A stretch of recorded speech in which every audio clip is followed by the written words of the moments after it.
months ago, I found a big knife driven into the ground right next to my wall here outside. And that's where I would go. And I did some shamanism over there.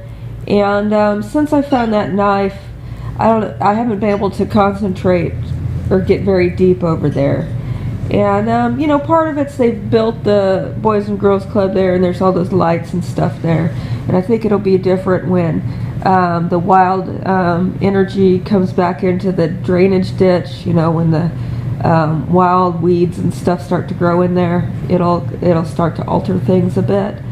But I also think that someone specifically tried to block me from using my own property for whatever purposes I would want to use them for.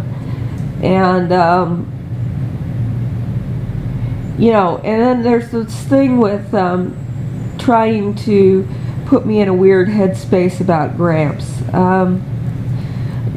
What I think actually happened, you know, is he decided when he was going to go to jail that they didn't need to observe a man, so he wasn't going to be one anymore. And then that allowed him to be in multiple places. And I don't know exactly the specific date when that occurred.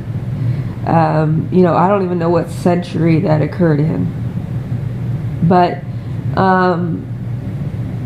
then at a certain point, he was also able to, you know, I think, you know, his brother Henry was missing a leg, and Gramps was not missing a leg. So what I think is that,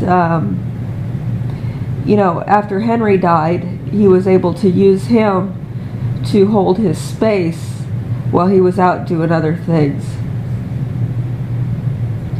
And that whenever he didn't want to be present, he would channel someone of a lower order to deal with the situation, so that no one would ever get to see how he would handle things if he actually decided he would handle that kind of thing. And I really think that's the best way to look at it. But the whole idea of holding these ideas in my head, people say, well, you got to pay to be able to visualize things at all, you know. And if there's nobody in your life reminding you of things, then you're using some kind of visualization skill that you have to pay for. I kind of disagree with that, but I think that passive disagreement is insufficient, and we need to be more actively disagreeable when people are engaging in these things. And part of it is going to be keeping people better occupied, and another part of it is going to be adding to their problems.